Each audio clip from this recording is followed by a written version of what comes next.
You can do this. You can do this. Yoink. Huh, well, that was pretty easy. Usually this is when everything goes terribly.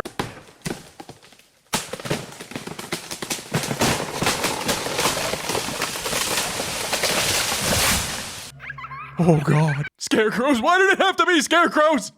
So, I want to start this off with two things. For one, if I sound different, yeah, turns out I don't know how to properly use a mixer and my EQ's been off this entire time. Look, I'm a construction dude, so this audio shit is like rocket science to me. Anyway, and also, I apologize if this feels rushed and erratic, but I binged the game over the weekend and need to yap my ass off about it. So, the adventure awaits. Start the plane, Jacques! He knows he can fly, right? Since when?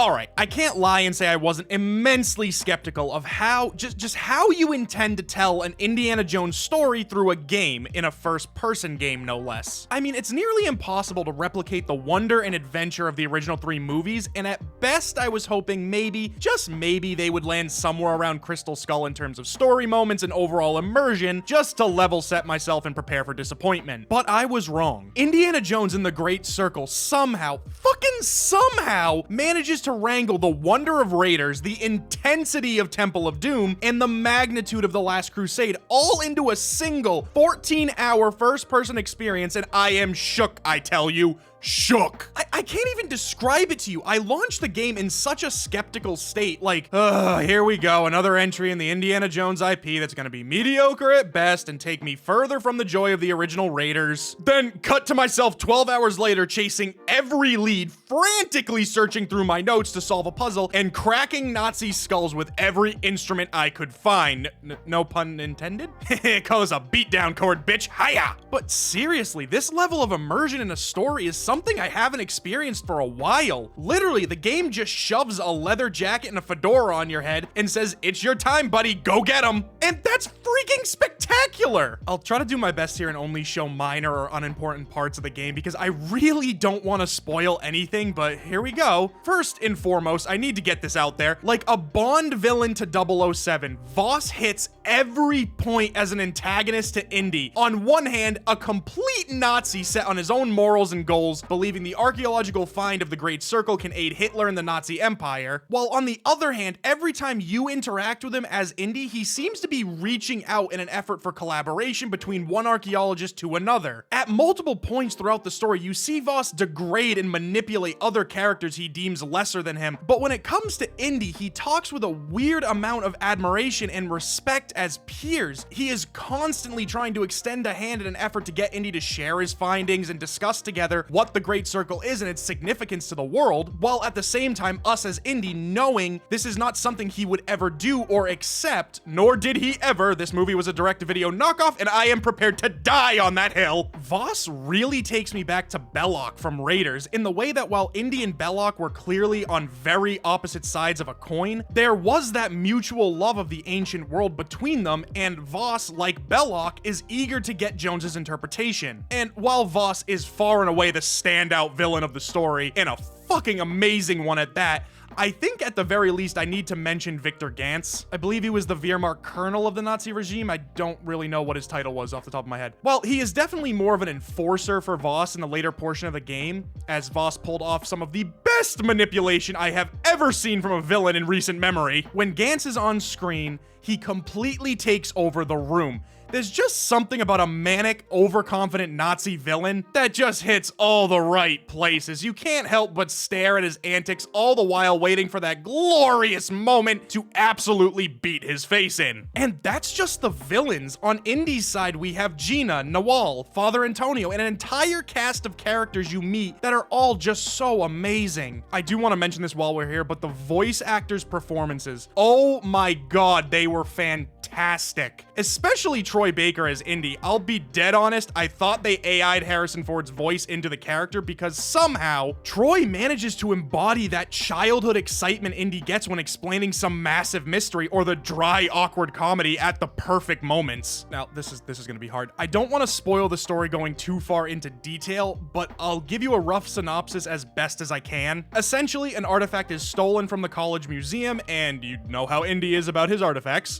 That belongs belongs in a museum. So he sets off to retrieve it, and through some investigation, a bit of temple robbing, and a few more questions that don't seem to be adding up, the artifact's significance is revealed, the Nazis arrive, and oh, for God's sakes, just cue the damn music, it's adventure time! Adventure time! Come on, grab your friends. No, not that one, the epic one!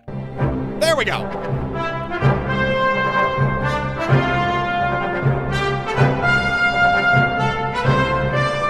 So yeah, that's literally all I want to give you because the story does a genuinely amazing job making you unfold the mystery yourself, and I really don't want to spoil it. And this may be a bold statement to make, but here goes. Off of the story alone, I am quicker to count Indiana Jones and the Great Circle as the true fourth entry in the franchise, as it's genuinely just that good. And Harrison Ford isn't even in it. How the hell did that happen? Machine games, I just have to say, starting the game with a shot-for-shot remake of Raiders of the Lost Ark's opening is just...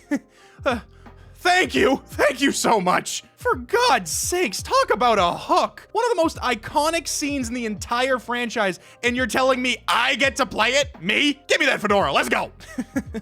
Anyway, in all seriousness, the gameplay of The Great Circle was really a very nice surprise. Is it perfect? No. There are some moments, especially with the enemy AI, that just very much missed the mark. Times where I should have been seen and I wasn't, and times that I should have been hidden and they saw me anyway. So yeah, the AI probably needs a bit of tuning, but what The Great Circle does well, it does fantastic. Essentially, the gameplay loop boils down to hub-based missions and exploration, which I was a bit nervous about. Typically, these types of games go one of two ways. You are either back at the hub every 10 minutes to pick up another random mission that sends you across the map for one thing, then sends you straight back to the hub, or it gives you one overarching mission and says, good luck, see you when you're done. Thankfully, the Great Circle is the latter of these. In fact, each location, whether it be the Vatican, Giza, or Sukhothai, only has one main story mission with multiple parts. So it really leaves it up to you in terms of how you want to explore and play through any of the areas. Speaking of which, these areas are loaded with side objectives that tie beautifully into the main story, I might add. Honestly, so much so that I'd argue without them, they do leave it fully up to you if you want to do them or not. They're not forced on you in any way whatsoever. Without them, you really only get the bare bones of the story. There is so much more to the Great Circle if you do all the available side missions. On top of that, there's discoveries and mysteries you will occasionally come across that add to the area that you are in. A lot of these are in the forms of puzzles, which may vary in difficulty from, oh, that wasn't too bad, to, oh my fucking God, what am I even supposed to do here? Yeah, I got real stuck on this bookcase until I realized something. So, if you've been watching the background footage, you may have noticed something. Your HUD amounts to a health bar.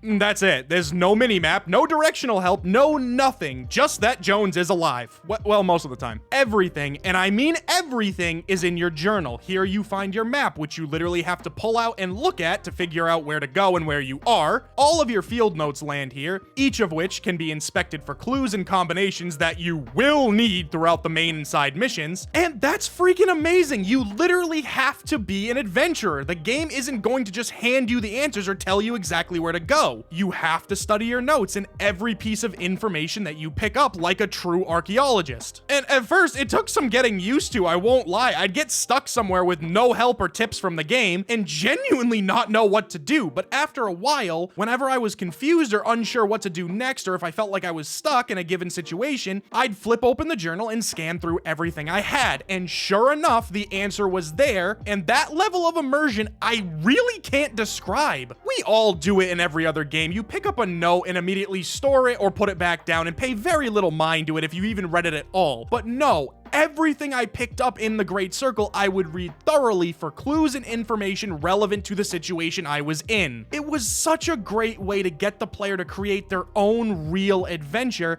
and that's not where it ends. I really do mean you create your own adventure because the level design and combat are standout points as well. From a level design standpoint, there are so many different ways to get into a given area, restricted or not. You can really play the way you want. If you don't want to brute force your way through the front door, you can scope around for some secret tunnels or use the whip, which is a freaking great utility item, Jesus, to go over the top or swing around the side to get in a little more undetected. The options felt endless, and I equate that to the absolutely impressive level design present in the Great Circle. Every area was so well thought out and grandiose to such a scale, it really captures the essence of these real-world environments. And as to the combat system, it's honestly unlike anything I have experienced before. It can switch from stealth to brawl to an all-out shootout in the blink of an eye, and with the same speed return to a more careful and calm stealthy mission. You will get discovered a lot in the Great Circle. I attribute that a lot to the enemy's AI, as sometimes they kind of just see you for no reason, but that's okay. On to some fisticuffs. Who doesn't like knocking Nazi heads every once in a while? And in the moments where you can be fully stealthy and sneak about a dig site, it is absolutely littered with wrenches, hammers, guitars, brooms, and anything else you can find to incapacitate an unsuspecting enemy.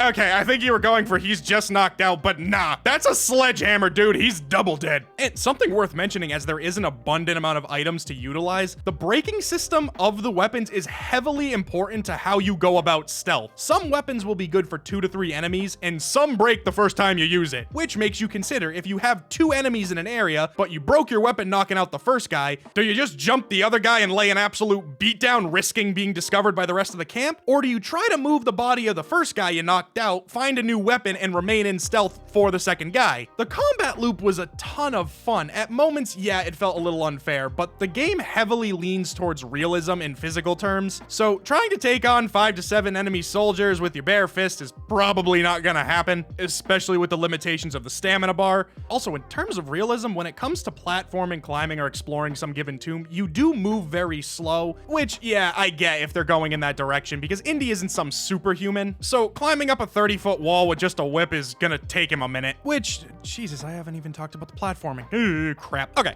Can we all just agree, swinging across a blazing lake of fire with a whip is just plain old epic adventure? The whip is your greatest utility, and while it is helpful in combat to disarm enemies, or as a distraction at the least, it really shines in the platforming. Swinging, climbing, pulling levers, and broken rubble to solve puzzles or traverse the area really fits with the overall Indiana Jones aesthetic, and I'm very happy they went that direction, rather than making the whip the main weapon that you use throughout the game, and more keeping it true to the movies and having it be more used for utility than really anything else. Yes, he uses it as a weapon a lot, but really it's a way for him to traverse areas. Overall, the gameplay of Indiana Jones and the Great Circle has so much to offer, I don't even know if I can do it justice. Yes, it has its problems here and there, but even so, I'd say it's a wonderful experience as a whole.